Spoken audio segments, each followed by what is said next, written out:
नमस्कार। तो 20 नवंबर 2022 को जो था वो जूनियर स्केल स्टेनोग्राफर का पेपर जो था वो कंडक्ट करवाया गया था। इसका पोस्ट कोड था 1001।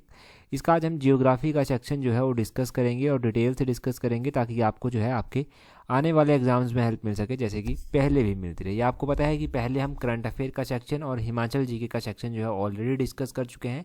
तो जियोग्राफी के मोस्ट इंपॉर्टेंट क्वेश्चंस देख लेते हैं ताकि आपका जो भी आने वाला एग्जाम है, junior office assistant, sub inspector, clerk, high court, सभी में हेल्प मिल सके। क्वेश्चन नंबर 12 से अभी हम स्टार्ट करेंगे। देखिए क्या बोलते हैं 12 नंबर क्वेश्चन में। बोलते हैं a depression more than 1 kilometre in diameter caused bye collapse of the centre of volcano is called. बोलते हैं किसी ज्वालामुखी के केंद्र के ढह जाने के कारण बने 1 किलोमीटर से अधिक गर्त को क्या कहते हैं। तो ये क्या कहलाता है? ये कहलाता है काल्डेरा। ऑप्शन सी जो है वो सही आंसर है। ज्वालामुखी कुंड आप इसको कह सकते हैं। जब भी कोलैप्स होता है सेंटर ऑफ वोल्केनो में, ज्वालामुखी के केंद्र में कोलैप्स होता है, तो वहाँ से जो भी 1 किलोमीटर तक जो उसका एरिया होता है उसको कॉल्डेरा कहा जाता है। यहाँ पर जो है वो क्रेटर दिया गया है। क्रेटर जो है ये भी वोल्केनो से ही संबंधित है। क्रेटर किसको कहते हैं? क्रेटर देखिए ये जो है ये कप शेप्ड माउथ होता है वोल्केनोज का। तो आपने ध्यान रखना है कि अगर आपसे पूछा जाता है कि cup shaped mouth of volcano को क्या कहते हैं, तो उसको क्रेटर कहते हैं।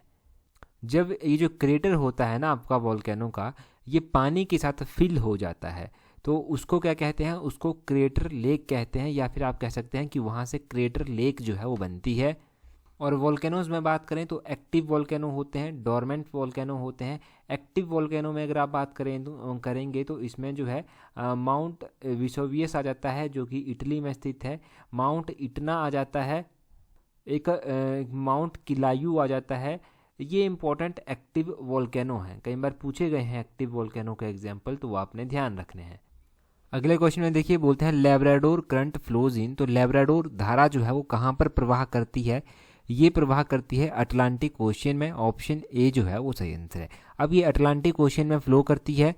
यहाँ से आपने कुछ इंपॉर्टेंट सी याद रखने हैं, समंदर याद रखने हैं जो अटलांटिक ओशन का पार्ट है, जैसे कि बेलेटिक सी हो गया, ब्लैक सी हो गया, कैरेबियन सी हो गया, नॉर्थ सी हो गया, मेरिडियन सी हो गया, नॉर्वियन सी हो गया। ये सारे जो हैं इसके पार्ट हैं। कई बार क्वेश्चन पूछ जाता है कि अमेजोन रिवर जो है वो कहाँ पर जाकर मिलती है, तो ये अटलांटिक ओशियन में जाकर मिलती है, यहाँ पर फॉल करती है। कॉन्गो रिवर जो है ये भी अटलांटिक ओशियन में ही फॉल करती है। और ये दो रिवर्स आपने ध्यान रखनी है। आपने अटलांटिक ओशियन का जो है वो सबसे डीपेस्ट जो ग्रेटेस्ट डेप्थ है इसकी, वो आपने ध्यान रखनी है। कौन सा पॉइंट है वो है प्यूरेटो रिको ट्रेंच। प्यूरेटो रिको ट्रेंच जो है, जैसे कि पैसिफिक ओशियन का मेरीना ट्रेंच है ना, तो वैसे ही अटलांटिक ओशियन का प्यूरेटो रिको ट्रेंच है, वो भी आपने ध्यान रखना है। और फ्लोरिडा स्ट्रेट तो आपने पढ़ी ही है। फ्लोरिडा स्ट्रेट जो है वो किसको ज्वाइन करती है? ये ज्वाइन करती है गल्फ ऑफ मैक्सिको को और अटलांटिक ओशियन को। डोवर स्ट्रेट आपने पढ़ी है, तो ये भी अटलांटिक ओशियन और नॉर्थ सी को जो है वो ज्वाइन करती है। और यही क्वेश्चंस आपने यहाँ से रिलेट करने हैं, याद रखने हैं, इंपॉर्टेंट हैं। आगे बोलते हैं विच करेक्टराइजेज दी डिजर्ट फॉरेस्ट। तो बोलते हैं कौन सा मरुवन की विशेषता दर्शाता है। तो डेंस लीव जो हैं, जो घने पत्ते होते हैं, ये डेजर्ट फॉरेस्ट की विशेषता को दर्शाते हैं। ऑप्शन बी जो है इस क्वेश्चन का सही आंसर है। बाकी तो यहाँ से कुछ खास नहीं बनता, बस यही क्वेश्चन आप याद रख लीजिए। अगला क्वेश्चन देखिए 15 नंबर क्वेश्चन। बोलते हैं the main occupation of Eskimo is. तो बोलते हैं कि एस्किमो का जो मुख्य पेशा है वो क्या है? एस्किमो का जो है वो मुख्य पेशा क्या है? आपने ध्यान रखना है, इनका मुख्य पेशा हंटिंग है और फिशिंग है। हंटिंग के साथ साथ ये फिशिंग को भी जो है वो बढ़ावा देते हैं। अच्छा, और एस्किमोज के बारे में क्या याद रखना है? ये कौन सी रेस को बिलोंग करते हैं एस्किमो? तो ये मंगोलॉइड रेस को जो है ये बिलोंग करते हैं। एक क्वेश्चन यहाँ से ये बन जाता है।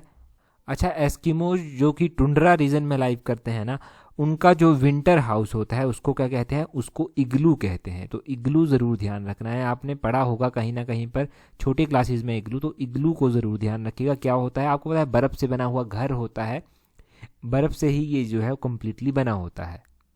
अगला क्वेश्चन देखते हैं। अगले क्वेश्चन में बोलते हैं पनामा कैनाल लिंक्स। तो बोलते हैं पनामा नहर जो है वो किसको किसके साथ जोड़ती है? तो पनामा कैनाल जो है ये पैसिफिक ओशियन को अटलांटिक ओशियन से जोड़ती है। ऑप्शन डी जो है वो सही आंसर है। पैसिफिक ओशियन को अटलांटिक ओशियन से जो है ये जोड़ती है, मोस्ट इंपॉर्टेंट है।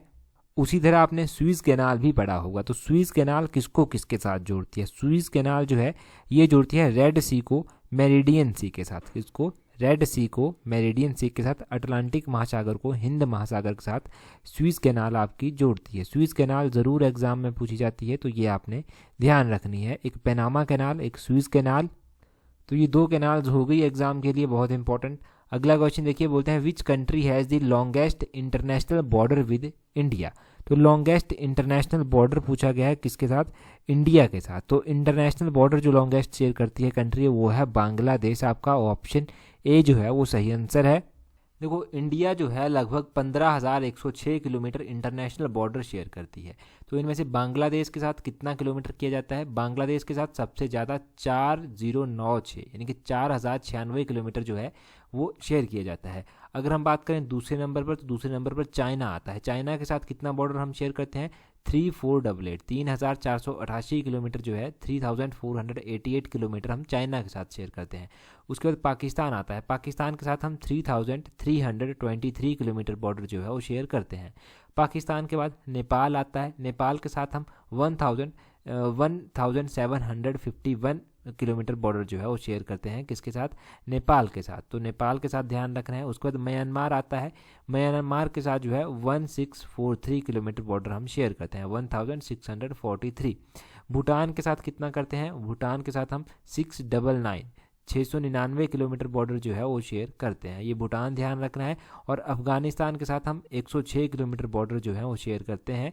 तो टोटल 15,106.7 किलोमीटर बॉर्डर हम शेयर करते हैं। ये इंटरनेशनल बॉर्डर आपने ध्यान रखने हैं, बहुत इंपॉर्टेंट है, बहुत ही ज़्यादा कहेंगे आप इसको। आप ना कमेंट करके बता दीजिए कि हमारे कौन कौन से इंडियन स्टेट, कौन कौन से भारतीय राज्य जो हैं वो बांग्लादेश के साथ बॉर्डर शेयर करते हैं। ये एक छोटा सा क्वेश्चन आपके लिए बन गया। आगे बोलते हैं broad channel where the water of river and sea mingle is called. तो बोलते हैं कि एक चौड़ा जल मार्ग जहाँ पर जो है नदी एवं समुद्र का पानी मिल जाता है उसे क्या कहते हैं? तो एक ब्रॉड चैनल जहाँ पर नदी और समुद्र का पानी जो है वो मिलता है उसको जो है आप एस्चुरी कहते हैं। एस्चुरी जो है वो उसको कहा जाता है। ऑप्शन बी जो है वो सही आंसर हो गया। अगर हम एस्चुरी के कॉन्टेक्स्ट में हम इंडिया में बात करेंगे तो कई बार क्वेश्चन पूछा जाता है कि कौन सी रिवर जो है वो एस्चुरी फॉर्म करती है। तो नर्मदा नदी हो गई आपकी, ताप्ती नदी हो गई आपकी, पेरियार नदी हो गई आपकी, ये जो है वो एस्चुरी फॉर्म करती हैं और ये वेस्ट साइड को जो है वो फ्लो करती हैं। ये भी ध्यान रखना है। और ये जो नर्मदा नदी है आपकी ये लास्ट में जाकर अराबियन सी में जो है वो मिल जाती है आपकी, ये भी ध्यान रखना है। एक एस्चुरी ऐसी है जो इंडिया और पाकिस्तान के बॉर्डर पर जो है वो स्थित है। इस एस्चुरी का क्या नाम है? इसका नाम है sir creek. Sir creek estuary जो है ये आपने ध्यान रखना है, ये इंडिया और पाकिस्तान के बॉर्डर पर जो है वो स्थित है। अच्छा अगला क्वेश्चन देखते हैं हमारे पास क्या है। 19 नंबर क्वेश्चन बोलते हैं which state has largest coast line. तो लार्जेस्ट कोस्ट लाइन जो है वो कौन से इंडियन स्टेट की है? तो आपको पता है ये क्वेश्चन पहले भी बहुत बार पूछा गया है। लार्जेस्ट कोस्ट लाइन जो है वो गुजरात स्टेट की है। ऑप्शन ए गुजरात जो है वो सही आंसर हो जाएगा। अच्छा अब गुजरात स्टेट की लार्जेस्ट कोस्ट लाइन है। अगर तो हम बात करें पूरे इंडिया की, तो इंडिया लगभग 7,516 किलोमीटर कोस्ट लाइन जो है वो शेयर करता है। परंतु स्पेसिफिक रूप से गुजरात की बात की जाए ना तो गुजरात 1,214 किलोमीटर कोस्ट लाइन जो है वो शेयर करता है, जो कि सबसे हाईएस्ट है। गुजरात के बाद आंध्र प्रदेश आता है दूसरे नंबर पर, उसके बाद तमिलनाडु आता है, तमिलनाडु के बाद महाराष्ट्र आता है, महाराष्ट्र के बाद केरला, उड़ीसा, कर्नाटका, वेस्ट बंगाल, गोवा, अंडमान निकोबार हो गया, लक्षद्वीप हो गया, पुडुचेरी हो गया, दमन दीव हो गया, ये सारे जो हैं वो कोस्ट लाइन शेयर करते हैं। मैं एक बार फिर से रिपीट कर देता हूँ। गुजरात, उसके बाद आंध्र प्रदेश, तमिलनाडु, महाराष्ट्र, केरला, उड़ीसा, कर्नाटका, वेस्ट बंगाल, गोवा, अंडमान निकोबार, लक्षद्वीप, पुडुचेरी, दमन दीव, ये स्टेट जो हैं वो क्या करते हैं? कोस्ट लाइन शेयर करते हैं। अच्छा ये इंपॉर्टेंट हो गया यहाँ से, बस यही याद रख लीजिए। अगला क्वेश्चन क्या है? बोलते हैं which river does not drain into Arabian sea. तो हमने अभी तो पढ़ा कि नर्मदा जो है वो ड्रेन करती है अराबियन सी में, ताप्ती जो है ये भी ड्रेन करती है अराबियन सी में, परंतु गोदावरी नदी जो है ये ड्रेन नहीं करती है अराबियन सी में, ये आपने ध्यान रखना है। अगर हम बात करें गोदावरी नदी नदी की, तो सबसे पहले तो पता होना चाहिए कि ये गोदावरी नदी निकलती कहाँ से है आपकी। ये निकलती है त्र्यंबकेश्वर से। त्र्यंबकेश्वर जो है वो महाराष्ट्र में पड़ता है, महाराष्ट्र के नासिक डिस्ट्रिक्ट में जो है ये पड़ता है, यहाँ से ये निकलती है। ये कौन कौन से इंडियन स्टेट से होकर गुजरती है? महाराष्ट्र, तेलंगाना, छत्तीसगढ़, मध्य प्रदेश, उड़ीसा, आंध्र प्रदेश, कर्नाटका, पुडुचेरी, यहाँ पर ये थोड़ा थोड़ा बहती हुई जो है वो निकलती है।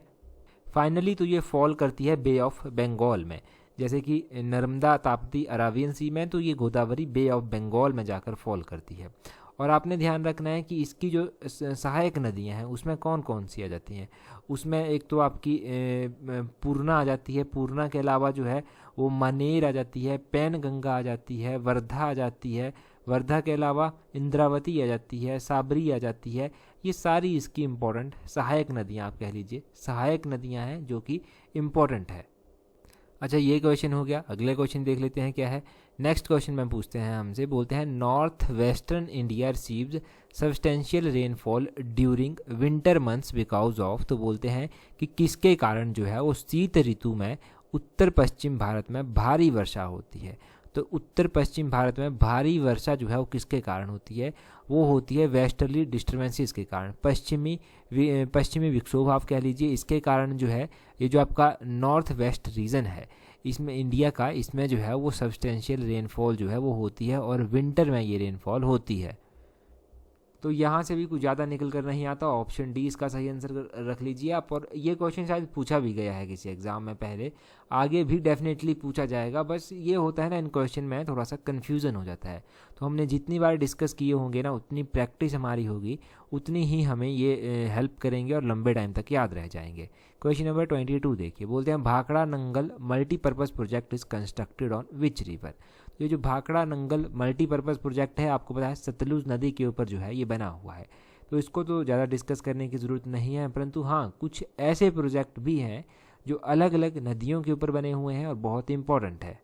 अब जैसे कि मैं इम्पोर्टेंट प्रोजेक्ट आपको बताना शुरू करूँ तो सबसे पहले भाखड़ा नंगल डैम, इसको जो है वो गोविंद सागर डैम के नाम से भी जाना जाता है।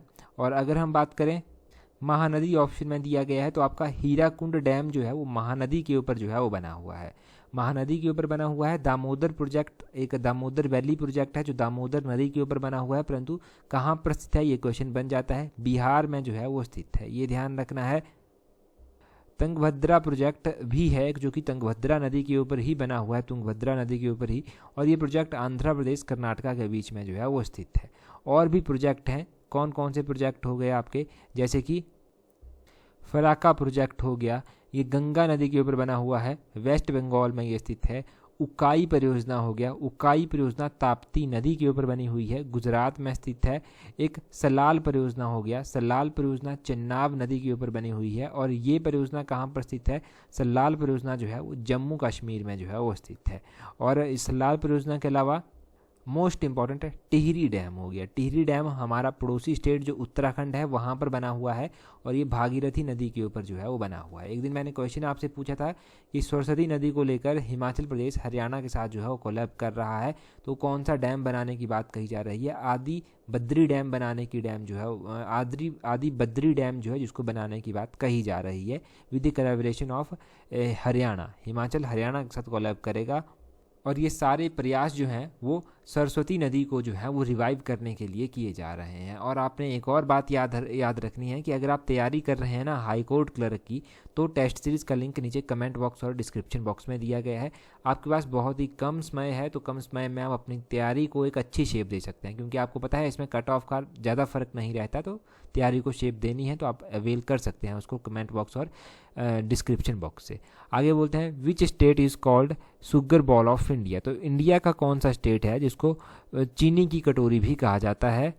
तो उत्तर प्रदेश स्टेट जो है उसको शुगर बॉल ऑफ इंडिया भी जो है वो कहा जाता है। यहाँ पर बहुत ज़्यादा गन्ना भी जो है वो उगाया जाता है, तो इसीलिए इसको शुगर बॉल ऑफ इंडिया भी कहा जाता है। ऑप्शन बी सही आंसर हो गया। और अगर हम कंट्रीज़ में बात करें, कंट्रीज़ में जो है वो कौन सी कंट्री है जिसको शुगर बॉल ऑफ इंडिया कहा जाता है? तो क्यूबा कंट्री जो है, क्यूबा कंट्री को शुगर बॉल ऑफ इंडिया कहा जाता है। अक्सर आपने जो पढ़ा होगा वो क्यूबा पढ़ा होगा, तो क्यूबा को ज़रूर ध्यान रखिएगा। अच्छा, एक आप राइस बॉल ऑफ इंडिया भी पढ़ते हैं, यानी कि यहाँ पर तो धान का कटोरा या फिर चावल का कटोरा आप कह लीजिए, तो वो किसको कहते हैं? ये आंध्र प्रदेश को जो है वो कहा जाता है। किसको? आंध्र प्रदेश को जो है ये संज्ञा दी जाती है। उसी तरह इंडिया का स्पाइसेस गार्डन किसको कहा जाता है? मसाले का जो गार्डन आप मैदान कह लीजिए, किसको कहा जाता है? वो केरला को कहा जाता है। किसको? केरला को कहते हैं। तो ये क्वेश्चन यहाँ से बने, ये इंपॉर्टेंट है, इनको ध्यान रखिए। अगला क्वेश्चन में देखिए क्या बोलते हैं, यहाँ पर बोलते हैं India's oil bearing area are mostly associated with. तो भारत का जो तेल क्षेत्र मुख्यतः है वो किससे संबंधित है? भारत का जो तेल क्षेत्र है ना वो मुख्यतः संबंधित है सेडिमेंट्री रॉक से। ऑप्शन सी जो है वो सही आंसर है। अच्छा, पहले तो हम सेडिमेंट्री रॉक्स के कुछ एग्जाम्पल जान लेते हैं। इनमें लाइमस्टोन आ जाता है, सैंडस्टोन आ जाता है, शेल आ जाता है। ये तो मोस्ट कॉमन एग्जाम्पल है किसके? सेडिमेंट्री रॉक्स के। इग्नियस रॉक्स के एग्जाम्पल आप कमेंट करके बता दीजिए। जो इम्पोर्टेंट हम यहाँ से फोकस करेंगे, डिस्कस करने की कोशिश कर रहा हूँ मैं, वो क्या है? वो इम्पोर्टेंट ऑयल रिफाइनरी डिस्कस करेंगे हम यहाँ से। जैसे कि कौन कौन सी ऑयल रिफाइनरी हो गई, जैसे कि प्रदीप रिफाइनरी हो गई। प्रदीप रिफाइनरी जो है ये उड़ीसा में स्थित है। इसके अलावा पानीपत रिफाइनरी हो गई, ये हरियाणा में स्थित है। और जो जमुनानगर रिफाइनरी है जो बहुत बार एग्जाम में पूछी जाती है, जिसको रिलायंस इंडिया लिमिटेड जो है वो करता है, ये गुजरात में स्थित है। और वाडिनार रिफाइनरी भी है, ये वाडिनार रिफाइनरी जो है ये भी गुजरात में स्थित है। कोची रिफाइनरी जो है वो केरला में स्थित है। हाल्दिया रिफाइनरी जो है ये वेस्ट बंगाल में स्थित है। इंडिया ऑयल कॉरपोरेशन लिमिटेड जो है इसको वो करता है। और जो बरौनी रिफाइनरी है, बरौनी रिफाइनरी जो है वो बिहार में स्थित है। नुमालीगढ़ रिफाइनरी असम में स्थित है और बहुत बार एग्जाम में पूछा गया है नुमालीगढ़ रिफाइनरी के बारे में। दिग्बोई रिफाइनरी तो मोस्ट कॉमन है, ये रिफाइनरी जो है ये असम में स्थित है। और इंडियन ऑयल कॉरपोरेशन लिमिटेड, इसको IOCL आप कहते हैं, इंडियन ऑयल कॉरपोरेशन लिमिटेड के द्वारा जो है इसको वो किया जाता है। अच्छा, ये इंपॉर्टेंट रिफाइनरी आपने ध्यान रखनी है कि कहाँ कहाँ पर जो है ये स्थित हैं और कौन कौन सी ये रिफाइनरीज़ हैं। कई बार क्वेश्चन तो पूछ लिया जाता है कि पहली रिफाइनरी जो इंडिया में एस्टेबलाइज की गई थी वो कौन सी थी? वो थी दिग्बोई रिफाइनरी। और रिफाइनरी ये 1901 में असम में जो था वो स्टार्ट की गई थी। तो ये भी पता होना चाहिए। अच्छा, अभी ये क्वेश्चन मैं आपसे पूछता हूँ, इसका आंसर आप ही कमेंट करके बता देना। जो हमारा ईस्टर्न रेलवे जोन है, ईस्टर्न रेलवे जोन जो है इसका हेडक्वार्टर कहाँ पर स्थित है? ये आप कमेंट करके बता दीजिए। बहुत ही कॉमन क्वेश्चन है, ईस्टर्न रेलवे जोन का हेडक्वार्टर कहाँ पर स्थित है? जल्दी से कमेंट करके बता दीजिए। और टेलीग्राम पर अगर आपने अभी तक हमें ज्वाइन नहीं किया है तो टेलीग्राम पर ज्वाइन करने के लिए अपना टेलीग्राम ओपन करना, वहाँ से इस तरह से सर्च करना @allexam31। आपको हमारा टेलीग्राम चैनल भी मिल जाएगा। टेलीग्राम पर आपको जो पेपर अभी हुए हैं उनकी PDF मिल जाएगी और भी इम्पोर्टेंट नोटिफिकेशन जो आपके एग्ज़ाम में हेल्प करती हैं वो सारी की सारी आपको प्रोवाइड करवा दी जाती हैं। और कई बार हम इम्पोर्टेंट क्विज़ जो हैं वो भी आपको अवेल करवा देते हैं। तो ये सब टेलीग्राम पर जो है आप अवेल कर सकते हैं। तो इस वीडियो में इतना ही था। So that's all for today. Thank you very much for watching and listening it very patiently.